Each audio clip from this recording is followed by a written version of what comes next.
Друзья, всем большой привет! Я очень рада новой встрече с вами. Сегодня у меня будет уже больше такое весеннее видео, хотя в самом начале тут еще кадры серой спящей природы. Погода в Канаде наконец более-менее стабилизировалась, и надеюсь, что впереди нас ждет теплое лето. На видео у меня выходной день, суббота, и Ева с Марком пошли с утра к соседям за яйцами. Вы меня как раз часто спрашиваете, есть ли у нас соседи. Да, есть, просто на улице, где мы живем, у всех большие участки, и домов практически не видно. Как раз напротив нас живут соседи, которые держат курочек, и часто у них можно купить домашние яйца. Когда они есть в наличии, то обычно возле дороги стоит вывеска, и можно в любой момент заехать или отправить детей, и это, конечно, очень удобно. Яйца у нас продаются не десятками, а дюжинами по 12 штук, и цена за дюжину у соседей 7 канадских долларов.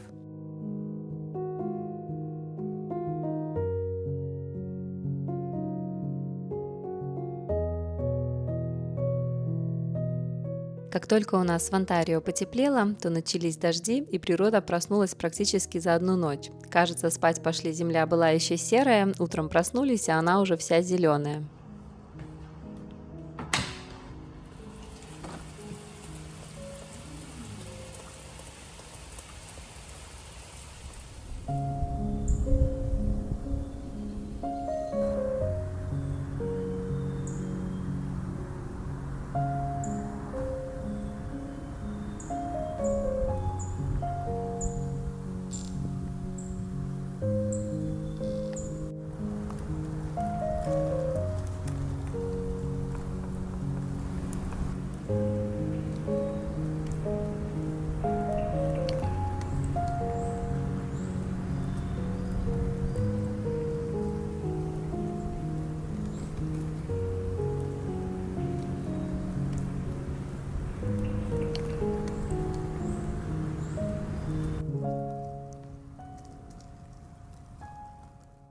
Как правило, в начале весны мы приводим в порядок нашу территорию, убираем ветки, поломанные деревья и весь мусор, который налетел за зиму. В этом году Андрей убрал одну березу, так как она уже пару лет болеет и листья распускаются только на некоторых ветках и то наполовину. Она еще стояла немного под наклоном, поэтому решили ее спилить.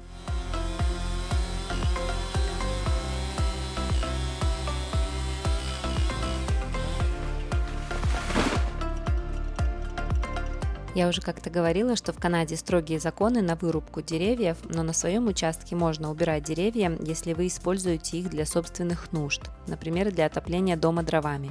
Также, конечно, можно и даже нужно убирать сухие деревья и те, которые болеют и могут в любой момент упасть.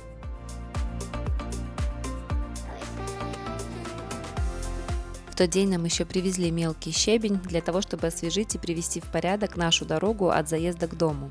За зиму на ней образовались ямки, которые нужно было засыпать. Андрей в последнее время сильно загружен на работе, и как только у него появляется выходной, то он старается по максимуму что-то сделать дома или на участке. Продажа дома именно из-за нехватки времени тоже все время откладывается, так как внутри есть еще кое-какие доделки, которые кроме Андрея никто сделать не может.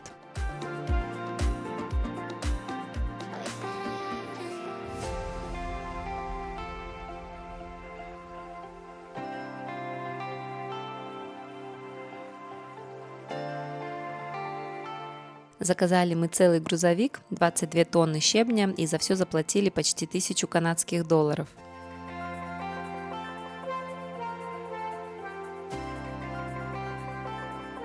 Друзья, пока Андрей на улице пилит березу, мы с Евой хотим поделиться с вами рецептом очень простого и вкусного ванильного мороженого. Для его приготовления нам понадобятся жирные сливки, сгущенное молоко и экстракт ванили. Также нужна вот такая силиконовая форма для мороженого и деревянные палочки. Формы я заказывала на Amazon, в наборе было 2 штуки, также прилагались деревянные палочки и небольшие целлофановые пакетики для упаковки мороженого.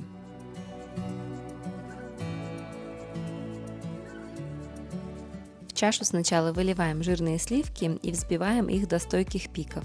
Друзья, сегодня мы делимся с вами самым простым, можно сказать, стандартным рецептом мороженого, но на самом деле у нас есть много разных любимых рецептов, которыми мы будем с вами периодически делиться. И я рекомендую купить именно силиконовые формы для мороженого на палочке. Стоят они недорого, подходят как для обычного мороженого, так и для сорбета. Также можно просто замораживать в них сок. Очень легко все вынимается из формочек, и мне кажется, что для лета это просто находка. Ссылку на эти формочки я оставлю в описании под видео, и она перенаправит вас на Amazon той страны, в которой вы находитесь.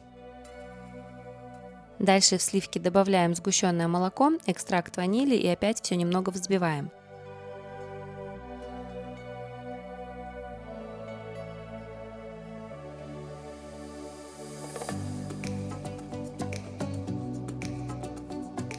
В конце мы обычно еще хорошо все перемешиваем силиконовой лопаткой, чтобы сгущенка не оставалась на дне чаши. Все пропорции будут в описании под этим видео. Потом берем формочки для мороженого и заполняем их взбитыми сливками.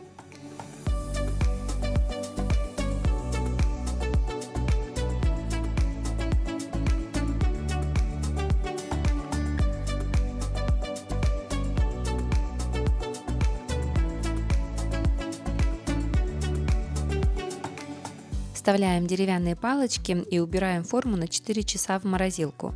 Если крем для мороженого у вас густой, то палочки удобнее вставлять уже в заполненную кремом форму. А вот если вы замораживаете сок или по рецепту масса у вас более жидкая, тогда сначала вставьте палочки, а потом залейте жидкую массу в форму. Через 4 часа наше мороженое готово. Его можно съесть прям так, а можно покрыть шоколадом и обвалять в орешках.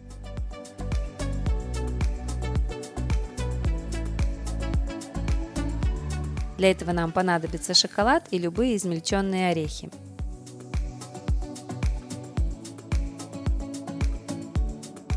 Шоколад нужно растопить на водяной бане и добавить немного сливок или сливочного масла. Мы обычно добавляем кокосовое.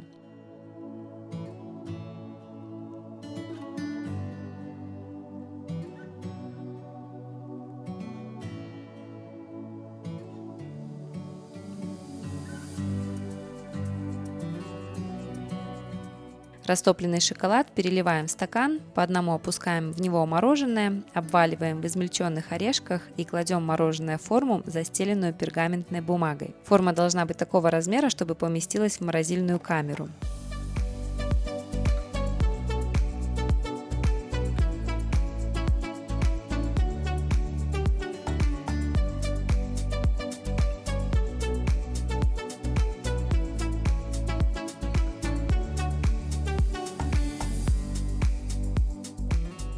Форму с мороженым ставим в морозилку буквально на 30 минут. У нас осталось немного шоколада, поэтому Марк решил использовать его для клубники.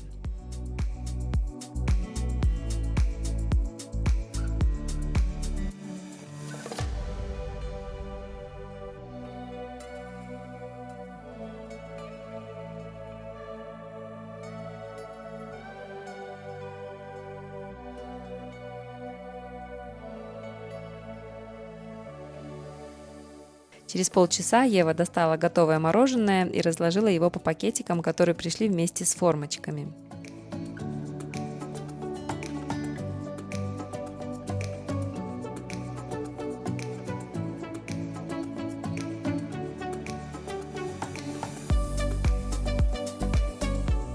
Пока мы готовили мороженое, Андрей разобрался с деревом и стал приводить в порядок наш заезд. В идеале нам, конечно, нужно его весь заасфальтировать, но, как всегда, на все нужно время. Про террасу на заднем дворе вы меня тоже недавно спрашивали. У нас даже есть готовый проект этой террасы, но теперь уже не знаем, есть ли смысл ее делать, потому что это снова стройка, получение разрешения. И если мы все-таки решили продавать дом, то не хочется с этим связываться. Так что пока живем без террасы.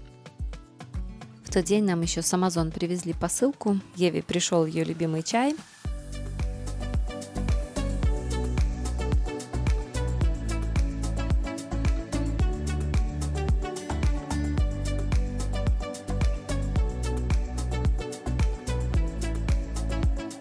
А я заказала сухоцветы, так как недавно в Costco купила набор из 3 вазочек, и мне нужно было что-то в них поставить.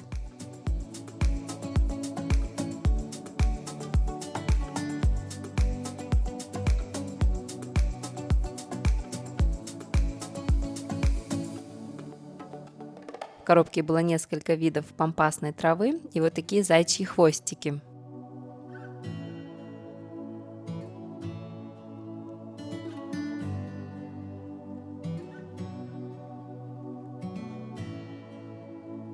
Еще я заказала стеклянные стаканы для чая и кофе, так как они у нас периодически бьются. Одну вазочку с сухоцветами я решила поставить в нашу с Андреем ванную комнату, а другую вазу побольше использовала для веток с искусственным эвкалиптом.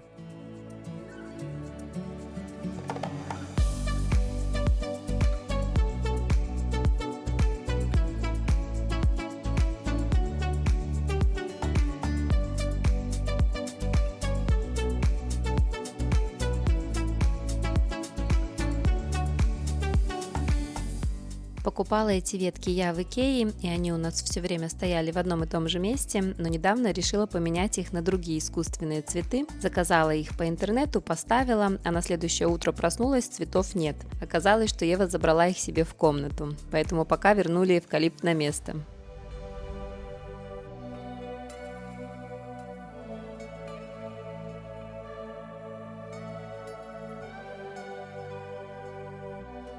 У Евы в комнате на столе стоит небольшая банка, такой а-ля аквариум с рыбками. У них в школе как-то был эксперимент, после которого выжила всего одна рыбка, и Ева забрала ее себе. Со временем в аквариуме появилось 2 рыбки, а теперь аж целых 5. В общем, рыба у нас размножается, и аквариум, наверное, придется покупать побольше.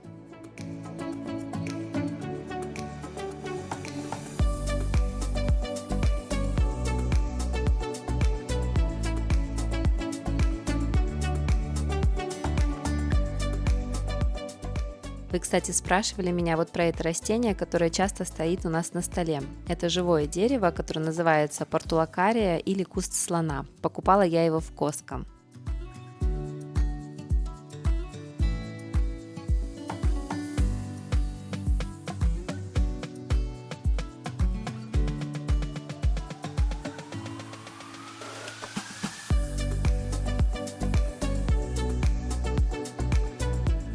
В тот день у меня также была запись к парикмахеру. Я обычно в течение всего года отращиваю волосы, но как только наступает весна, то мне сразу хочется подстричься. Ева поехала со мной, так как мы решили после салона съездить в торговый центр и провести вместе время.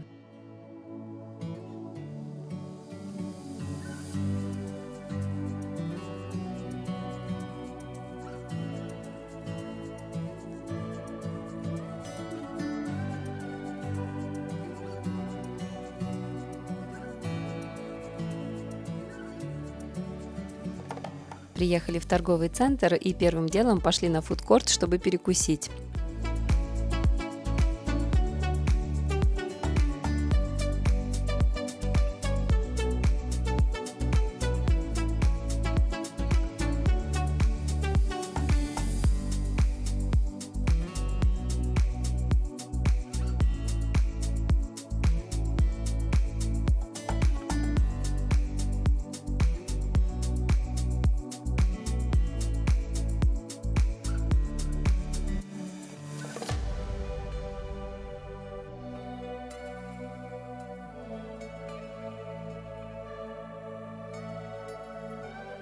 Потом прошлись по магазинам, Ева купила кое-какие вещи на лето. Я зашла за помадой, так как пользуюсь всегда одной и той же, и она у меня закончилась.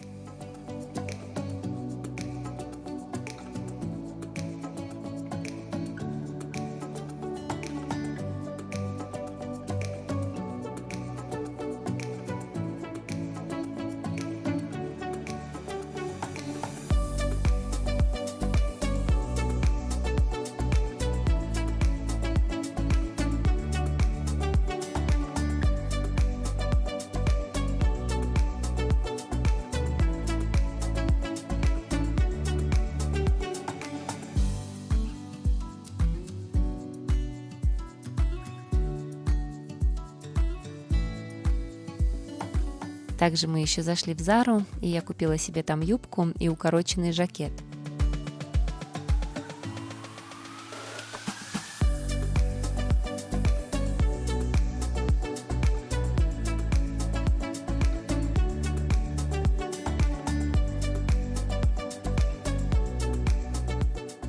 Ну и в конце, по традиции, мы еще зашли в Starbucks за напитками.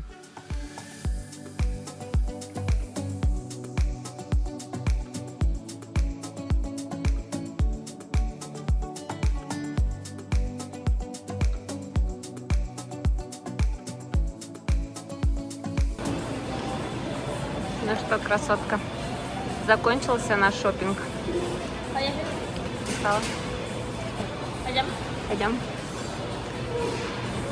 Уже на выходе мы заметили такой интересный стенд с письмами для мам. 12 мая в Канаде был День матери, и как раз перед праздником в торговом центре соорудили целую стену с конвертами, в которых лежали письма. Все они были подписаны, и у каждой мамы было свое письмо. Например, письмо для молодой мамы, для мамы, которая работает, для той, которая все время дома с детьми, для мамы, которая потеряла ребенка, и для той, которая хочет стать мамой.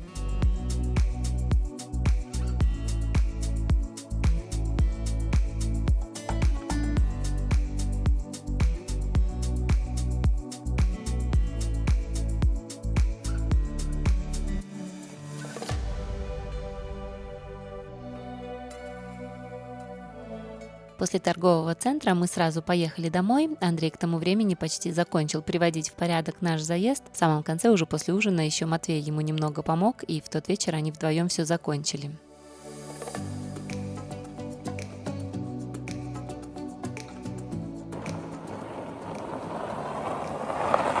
По новому драйвейчику, Да, да? по беленькому. Да, помощник Так приехал. есть, да? Ну да, вот еще чуть-чуть осталось. Так что иди кушай и приступай. Вторая смена.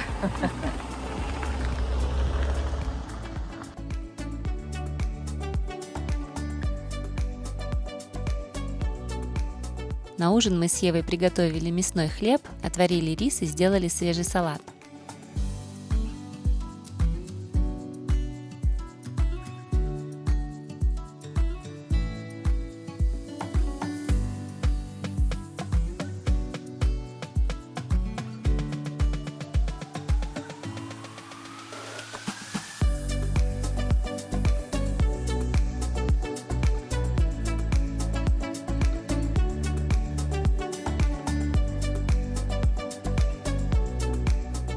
Ну и уже после ужина все получили по мороженому. На сегодня у меня все, мои дорогие. Спасибо, что провели этот день с нами. Я вас всех крепко обнимаю. Всем пока-пока.